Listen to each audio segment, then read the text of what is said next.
자, 2강에서는 이제 1강에 이어서 사회보험법의 이제 나머지 내용하고 사회복지 분야의 여러 사회서비스법에 대해서 공부해 보겠습니다. 사회보험법 지금 이제 뭐 국민연금법, 국민건강보험법, 노인장기요양보험법, 그다음에 이제 고용보험법, 산재보험법 이렇게 5개가 있는데요. 각각의 이제 법의 내용은 사실은 이제 여러분들 정책론에서도 배우시게 되고 법제론에서도 배우게 됩니다. 특히 최근에 이제 정책론의 요 사회보험에 관한 문제들이 이것이 법제론 문제인지 정책론 문제인지 헷갈릴 정도로 비슷한 유형으로 나오고 있기 때문에 이제 그런 측면에서 여러분들은 이 사회보험법의 내용들을 좀 더 꼼꼼히 봐주실 필요가 있습니다. 네, 그래서 특히 이제 또 이제 그런 내용하고 그 다음에 이제 고용보험법에 있어서 이제 규정하고 있는 여러 가지 사업들, 그 다음에 산업재해보상보험법에서 규정하고 있는 이제 각종 급여들, 그 다음에 이 산업재해, 즉 업무상재해란 어떻게 규정할 수 있는가, 이제 그런 것들을 좀 알아두셔야 되고요. 그 다음에 이제 이 산업재해보상보험법은 무과실책임주의에 기반을 두고 있다는 것. 사실 이것은 우리가 이제 이 지금 우리 강의의 문제에선 나오지 않았습니다만은 요 사회복지법의 역사 부분에서 요 이제 18세기 서구 사회의 시민법이 요 이제 자본주의의 발달과 함께 사회 문제가 심화되면서 시민법의 여러 가지 원칙들이 사회법의 원칙들로 이제 변화했다. 요런 측면에서 이제 그 무과실 책임주의가 또 등장하게 되는 것이죠. 요런 부분들도 산재보험과 연결시켜서 알아두셔야 됩니다. 자, 그다음에 이제 마지막으로 사회복지 분야 사회서비스법이 있는데 일단 아까 말씀드렸던 요 아동, 장애인, 노인 중심으로 알아두시면서 기타 사회서비스법도 여러분들이 갖고 계신 참고서나 교과서를 중심으로 좀 꼼꼼하게 확인해 주실 필요가 있다라고 할 수 있겠습니다. 자, 그러면은 이번 시간 역시 이 사회복지사 1급 국가고시의 기출 출제 경향을 파악할 수 있어야 됩니다. 자, 그 다음에 이제 출제된 문항과 관련된 이론 및 내용을 이제 설명하면서 여러분 함께 이제 그 사회복지법의 요 이제 사회보험과 그 다음에 사회서비스 내용 같이 공부해 보도록 하겠습니다. 자, 그럼 이제 2강으로 들어갑니다. 산업재해보상보험법이 나오는데요. 이 산업재해보상보험법상 업무상 사고에 해당하지 않는 것입니다. 자, 일단 보겠습니다. 자, 보기 1번. 출장기간 중 발생한 모든 사고. 출장기간 중 발생한 모든 사고가 업무상 사고에 해당하지 않습니다. 예, 출장기간 중에 이제 업무와의 연계성이 있어야 되겠죠. 그렇기 때문에 출장기간 중 발생한 모든 사고가 전부 이제 업무상 사고에 해당하지는 않는다라고 할 수 있습니다. 그렇다면 정답은 1번이라고 할 수 있겠죠. 자, 나머지는 업무상 사고에 해당하는 것이고 여러분들은 요 내용에 대해서 익숙해지실 필요가 있습니다. 자, 보기 2번. 근로자가 근로계약에 따른 업무나 그에 따르는 행위를 하던 중 발생한 사고. 그렇죠. 네. 업무나 그에 따르는 행위를 하던 중 발생했기 때문에 이것은 업무상 사고라고 볼 수 있겠습니다. 자, 그 다음 보기 3번입니다. 자, 휴게 시간 중 사업주의 지배관리하에 있다고 볼 수 있는 행위로 발생한 사고. 그렇죠. 사업주의 지배관리하에 있다. 자, 이런 내용이 중요하죠. 예, 그래서 이것은 아무리 쉬는 시간이라 할지라도 업무상 사고라고 볼 수 있겠습니다. 자, 그 다음 보기 4번입니다. 사업주가 주관하거나 사업주의 지시에 따라 참여한 행사나 행사 준비 중에 발생한 사고. 그러니까 이것도 결국에는 사업주가 주관했다. 그리고 사업주의 지시가 있었다. 자, 이런 내용이 상당히 이제 의미가 있는 것이죠. 예, 그래서 이것도 업무상 사고에 해당합니다. 자, 그 다음 이제 5번입니다. 사업주가 제공한 시설물 등을 이용하던 중 그 시설물 등의 결함이나 관리 소홀로 발생한 사고. 이것도 결국엔 뭐냐면 사업주가 제공을 했다는 거에 이제 그 중요한 단서가 있는 것이죠. 그래서 보기 2번부터 5번까지는 업무상 사고에 해당하는 내용이고요. 보기 1번이 그 이제 틀린 내용이기 때문에 정답이라고 할 수 있겠습니다. 자, 이제 고용보험법으로 넘어갑니다. 자, 여러분들 고용보험법이라고 하면은 일단 가장 먼저 생각나시는 것이 이제 그 구직급여라고 할 수 있겠습니다. 즉, 실업 상황에 실업에 처했을 때, 실업으로 인한 근로소득의 상실을 보전하기 위한 구직급여가 존재하는 것이고, 그 구직급여가 바로 이제 고용보험법의 근거에서 지급되는 것이라 할 수 있습니다. 자, 내용으로 옳은 것을 고르는 겁니다. 옳은 것. 고용노동부 장관은 보험사업에 대해서 3년마다 평가를 해야 된다. 네. 요 내용은 이제 틀렸고요. 자, 그 다음에 이제 보기 2번. 국가는 매년 보험 사업에 드는 비용의 20%를 특별회계에서 부담한다. 네, 이 내용도 잘못됐다라고 할 수 있겠습니다. 네, 3번과 4번도 일단 틀린 내용인데 한번 쭉 읽어보도록 하죠. 자, 피보험자는 이 법이 적용되는 사업에 고용된 날의 다음 달부터 피보험 자격을 취득한다. 네, 이것도 이제 틀린 내용이라고 할 수 있겠고요. 그다음 이제 실업급여로서 지급된 금품에 대해서 국가는 국세기본법에 따른 모든 공과금을 부과해야 한다. 네, 요 부분도 이제 틀린 내용이고 옳은 것은 5번입니다. 네, 고용보험 사업으로는 고용안정 직업능력 개발 사업, 그 다음 실업급여 사업, 그 다음 육아휴직급여 및 출산 전 휴가급여 등을 실시한다. 네, 이것이 정답이라고 할 수 있겠죠. 네, 그래서 5번이 정답입니다. 자, 이 1, 2, 3, 4번은 조금 이제 굉장히 고용보험법에서 평소에 접하지 못했던 내용의 조항들이라고도 할 수 있는데 조금 어려운 부분이라고 할지라도 사실은 여러분들이 이 고용보험법에서 규정하고 있는 3대 사업, 고용안정, 직업능력 개발 사업, 그 다음 실업급여 사업, 육아휴직급여 및 출산 전 휴가급여 등의 사업, 이런 것들만 알고 계신다면 5번의 보기를 고르는 데에는 큰 어려움이 없다라고 말씀드릴 수 있습니다. 자, 그 다음 이제 사회보험법의 이제 그 5번째인 노인장기요양보험법인데요. 이 노인장기요양보험법에서 장기요양급여 제공의 기본 원칙에 해당하는 것을 고르는 겁니다. 네, 한번 보죠. 자, 기억. 노인 등의 심신 상태나 건강 등이 악화되지 아니하도록 의료 서비스와 연계하여 이를 제공하여야 한다. 그렇습니다. 이 기본 원칙에 해당하는 그 조항에 그대로 나와 있는 내용입니다. 자, 그 다음 니은. 노인 등이 자신의 의사와 능력에 따라 최대한 자립적으로 일상생활을 수행할 수 있도록 제공하여야 한다. 맞습니다. 자, 그 다음 디귿. 노인 등이 가족과 함께 생활하면서 가정에서 장기 요양을 받는 재가급여를 우선적으로 제공해야 한다. 이것도 맞습니다. 노인 장기 요양보험법에는 이제 크게 3가지의 급여를 규정하고 있는데요. 그 중에 대표적인 것은 2개죠. 재가급여와 시설급여가 있습니다. 네, 그런데 재가급여와 시설급여가 있다면 가급적 재가급여를 우선적으로 제공하는 것을 원칙으로 하고 있죠. 네, 결국에 이 가정에서, 시설이 아닌 가정에서 장기 요양을 받는 것이 바람직하다라는 기본적인 어떤 그 입장이 깔려 있다라고 볼 수 있겠죠. 자, 리을. 노인 등의 심신상태, 생활환경과 노인 등 및 그 가족의 욕구, 선택을 종합적으로 고려하여 필요한 범위 안에서 이를 적정하게 제공하여야 한다. 그렇습니다. 이것도 맞습니다. 그래서 정답은 기억과 니은, 디귿, 리을 모두가 맞기 때문에 5번이라고 말씀드릴 수 있겠습니다.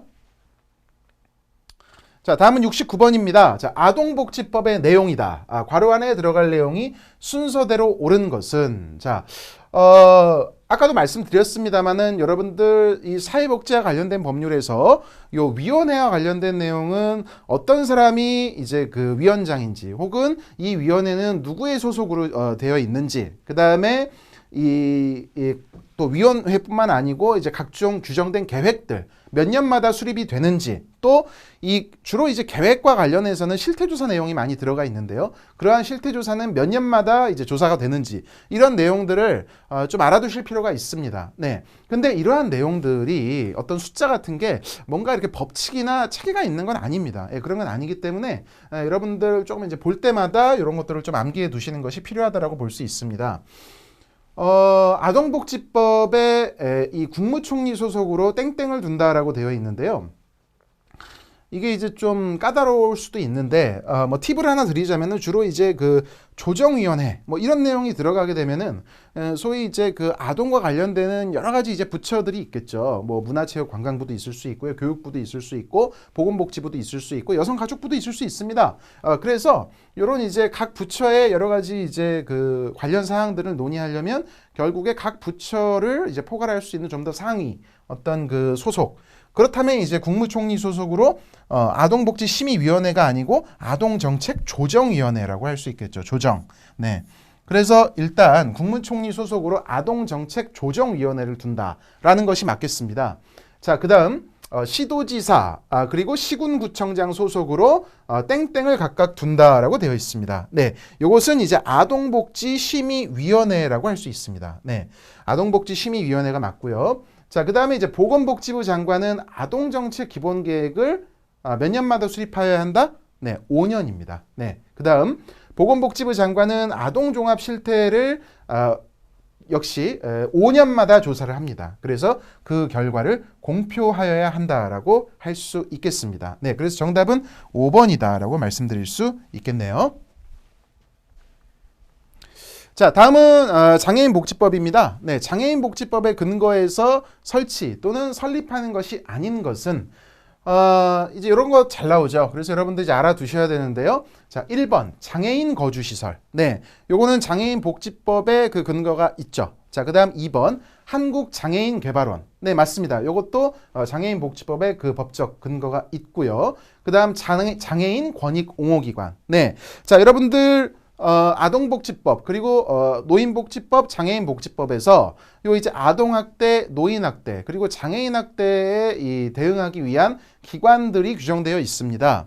이 아동복지법의 경우에는요, 요 아동학대에 대응하기 위해서 원래는 아동보호 전문기관이 있었죠. 그리고 요 아동보호 전문기관은 중앙아동보호 전문기관과 그다음에 이제 지역아동보호 전문기관이 있었는데, 요게 이제 2019년에 아동권리보장원의 출범과 함께 요 이제 중앙 아동보호 전문기관은 이제 아동권리보장원으로 통합이 됐고, 그래서 이제 그 아동복지법에는 요 아동학대에 대응하는 기관이 이제 아동권리보장원하고 그다음에 이제 아동보호 전문기관 요렇게 이제 존재를 합니다.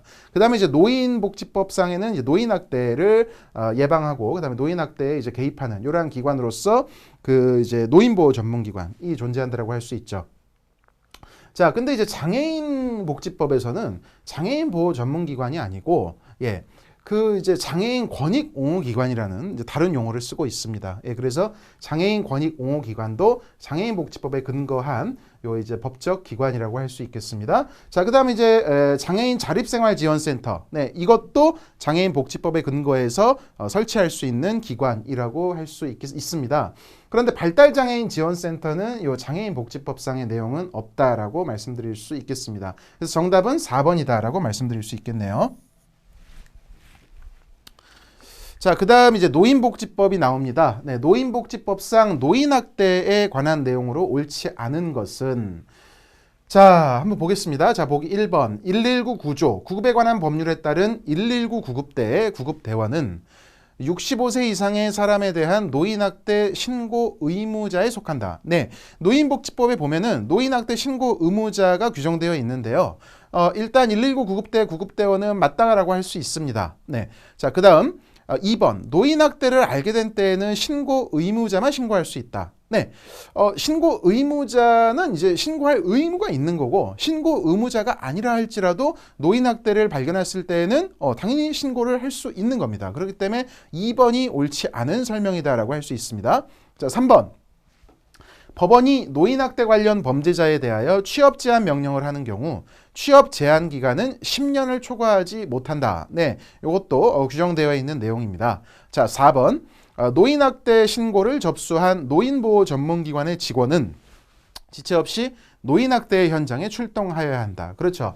아까 노인보호 전문기관 이제 말씀드렸습니다만은 노인학대 전문기관의 직원이 요 노인학대 신고를 접수한 경우에는 지체 없이 이 현장에 출동해야 됩니다.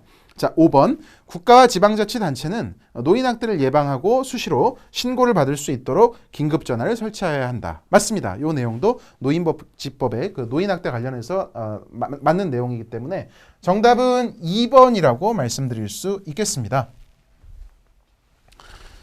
자, 이제 여러분들 아동복지법, 장애인복지법, 노인복지법이 이제 다뤄졌고, 우리 이제 2020년 18회에는 다문화가족지원법의 내용이 나왔습니다. 자, 그래서 요거 이제 옳지 않은 것을 고르는 겁니다. 자, 보기 1번 다문화가족은 대한민국 국적을 취득한 자로 이루어진 가족이어야 한다.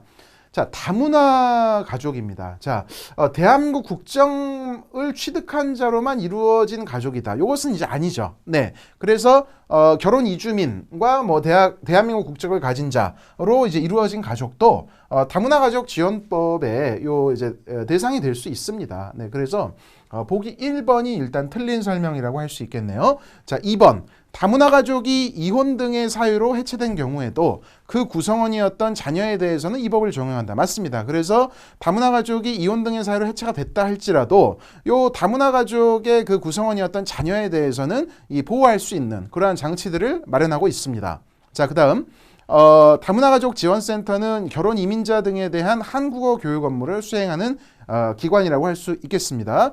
자, 그 다음 4번입니다. 자, 국가와 지방자치단체는 다문화가족에 대해 가족생활 교육 등을 추진하는 경우에 문화의 차이를 고려한 전문적인 서비스가 제공될 수 있도록 노력하여야 한다. 네, 이 내용도 맞다라고 할 수 있습니다. 자, 5번.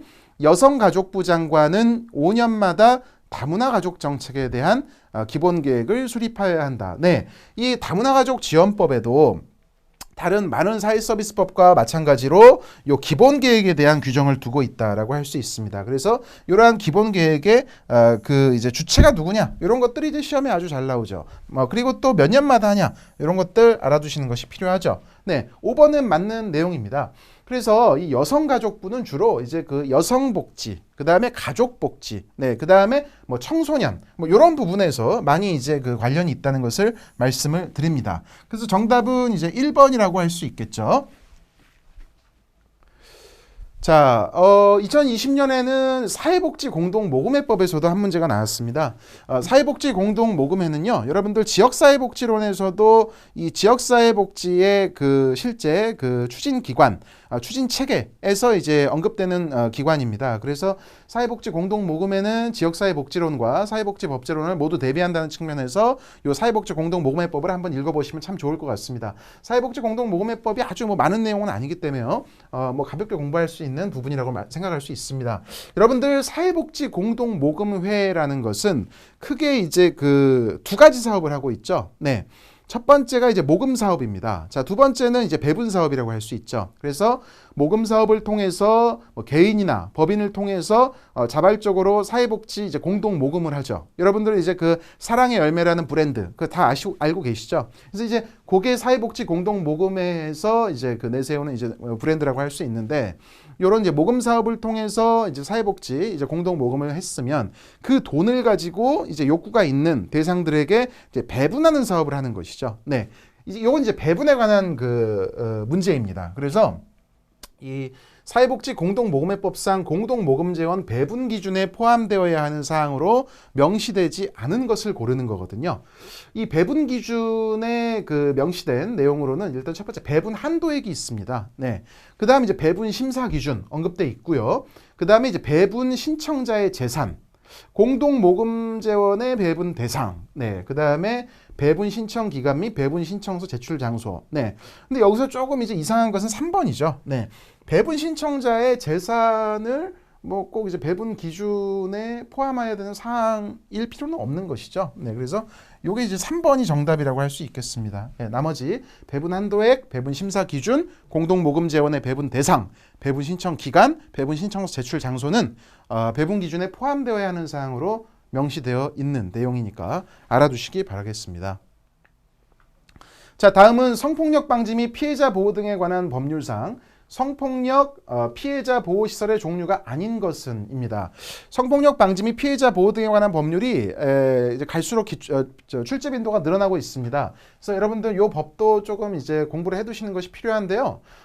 이 법도 이제 내용이 그렇게 많지는 않습니다. 예, 그래서 이 법을 딱 보시면 대체로 이제 뭐 어떤 게 나오겠다라는 좀 감이 잡히는데요. 잘 나오는 게 바로 요 시설이죠. 예, 그 시설의 종류가 아닌 것은 일반 보호 시설, 그다음 외국인 보호 시설, 그다음 특별 지원 보호 시설, 그리고 자립 지원 공동생활 시설은 요 성폭력 방지 및 피해자 보호 등에 관한 법률에 규정되어 있는 시설인데요. 상담 지원 시설은 그 내용이 없습니다. 그래서 정답은 2번이라고 말씀드릴 수 있겠습니다. 자, 다음은 가정폭력 방지 및 피해자 보호 등에 관한 법률입니다. 요 내용으로 옳지 않은 것을 고르는 것입니다. 자, 이 법에서의 아동이란 18세 미만인 자를 말한다. 그렇습니다. 아동을 규정하는 내용은 아동복지법에도 있는데요. 아동복지법에서도 아동은 18세 미만인 자를 지칭하고 있습니다. 자, 보기 2번입니다. 국가인권위원회 위원장은 3년마다 가정폭력에 대한 실태조사를 실시해야 된다. 네, 실태조사 몇 년마다 하냐? 그 다음에 주체가 누구냐? 또 이런 문제가 나왔죠. 네. 이 가정폭력에 대한 실태조사는 이 국가인권위원회 위원장이 아니고요. 네, 여성가족부 장관이 주체가 됩니다. 그래서 정답은 2번이라고 말씀드릴 수 있겠습니다. 자, 나머지 보기 읽어보겠습니다.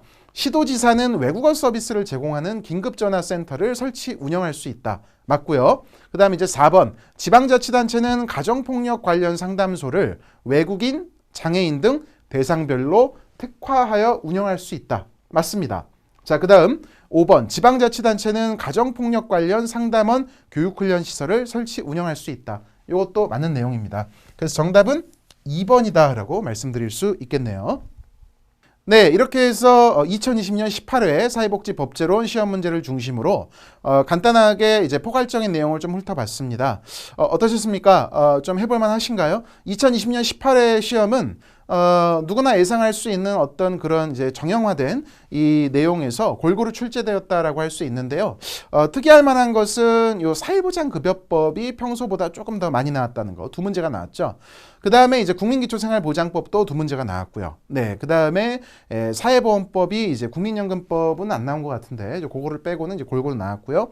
그 다음에 이제 사회서비스법의 경우에 역시 예상했던 대로 아동, 노인, 장애인 영역에서 한 문제씩 나왔고, 그 다음에 이제 성폭력, 성매매, 그 다음에 가정폭력 피해자 보호 관련한 법률에서 또 이제 그 두 문제 정도 나왔다는 것을 알 수 있습니다. 자, 그래서 여러분들 제가 이제 언급해드린 내용을 중심으로 공부를 좀 해주시고요. 사회복지법제론 조금 이제 어렵게 느끼시는 과목이긴 하지만 시간이 되실 때 사실은 원문을 읽어보시는 것도 한 번씩 꼭 추천을 드립니다. 특히 사회복지에 관한 기본 법률이라든지 아니면은 국민기초생활보장법 또 사회보험법에서 여러분들이 좀 시간이 되실 때 살펴보실 수 있는 부분들 그리고 이제 사회서비스법에 있어서도 아동이나 노인, 장애인 이런 부분들은 좀 꼭 원문을 읽어보시기를 바라겠고요. 이 원문을 읽어보시면은 확실히 한 번 읽을 때하고 두 번 읽을 때하고 받아들이는 느낌이 다릅니다. 그래서 여러분들 법제로는 이 법 원문을 꼭 읽어보시라 추천을 드리면서요. 이번 시간 마치도록 하겠습니다. 수고 많으셨습니다.